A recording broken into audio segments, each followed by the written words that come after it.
Dans le reste de l'actualité, la Gani de la Nyankogi a mobilisé la vice-présidente de la République et une délégation des femmes leaders politiques du Bénin à la cour impériale de Niki. Elles ont eu le privilège de suivre les étapes de la célébration après avoir reçu des bénédictions des trois principales cours royales, Olviga Messan et Enoch Wati. Des hôtes spéciaux, la vice-présidente de la République. À ses côtés, les femmes leaders politiques du Bénin. Premier temps fort. Le premier ministre de la Cour royale reçoit dans son palais cette forte délégation. Au menu des échanges, des bénédictions traditionnelles. Elles franchissent ensuite le palais royal. Ici, l'empereur prie également pour la délégation. Une considération et un privilège accordés à des invités de marque. Déjà majestueusement installée avec sa cour, la Nyankogi accueille la délégation des femmes leaders politiques, conduite par Mariam Chabi-Talata.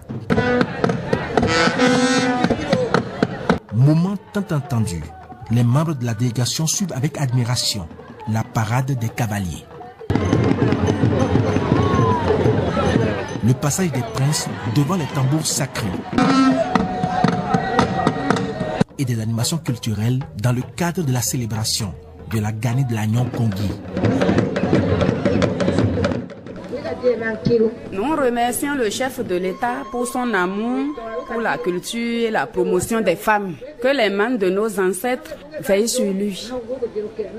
Autre temps fort de cette visite, la délégation suit le rituel de rasage des princes et princesses.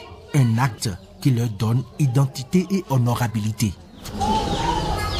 L'édition 2023 de la Gani de la Nyankogi inscrite dans les annales de l'Empire de Niki inspire davantage ces femmes dans les actions de promotion du leadership féminin. Les femmes leaders politiques du Bénin sur la conduite de Mariam Chabi-Talata puisent dans cette source intarissable de la tradition du Baroutem incarnée par la Nyankogi, la vice-reine. En dehors de Niki, la commune de Kandi a célébré la Gani.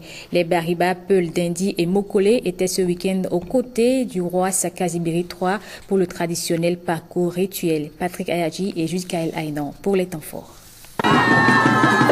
Sa Majesté Saka Zibiri III célèbre la 9e Gani de son règne dans la liesse populaire. Le roi de Kandi, soutenu par toute une population, parcourt les 7 sites sacrés de la ville. Sur les différentes étapes de son parcours rituel, un site représente tout un symbole pour les Kandi sous nom, le Yarabitoni, la pierre noire. La pierre qu'on appelle Yarabitoni là, c'est le pilier essentiel du parcours rituel. C'est la fondation, c'est le noyau central de la fondation de Kandi. Hier, la terre de Kandi était occupée par les autochtones Tchanga. C'est les Tchanga qui ont cette pierre-là. Donc c'est à travers cette pierre-là qu'ils se retrouvent et c'est ça qui fait leur force et leur puissance. Donc lorsque les Ouassangari sont arrivés, ils sont restés ensemble. Ils ont collaboré, ils ont cohabité avec ces Tchanga-là. C'est l'ouverture, la paix, la prospérité, l'abondance de la culture. Les femmes qui n'ont pas d'enfants, le roi va prier pour eux. Les garçons qui n'ont pas de femmes, le roi va prier pour eux qu'ils puissent avoir des femmes, et ainsi de suite. Donc le roi fait ces prières-là pour l'année entière, pour sa population. La Gani, cette fête identitaire, va aujourd'hui au-delà d'un simple rassemblement des peuples ayant une même expression culturelle et linguistique. Si Dieu va dire, ah, moi j'ai été béni par l'eau avec lequel le roi a fait ses invocations. Les Peuls, les Dindi, les Haoussa, les Fonds, les Yoruba, vous allez voir les gens habillés en tako, que vous parlez Bariba, même ils ne peuvent même pas vous répondre. Ils se sentent concernés aussi comme les Bartonous.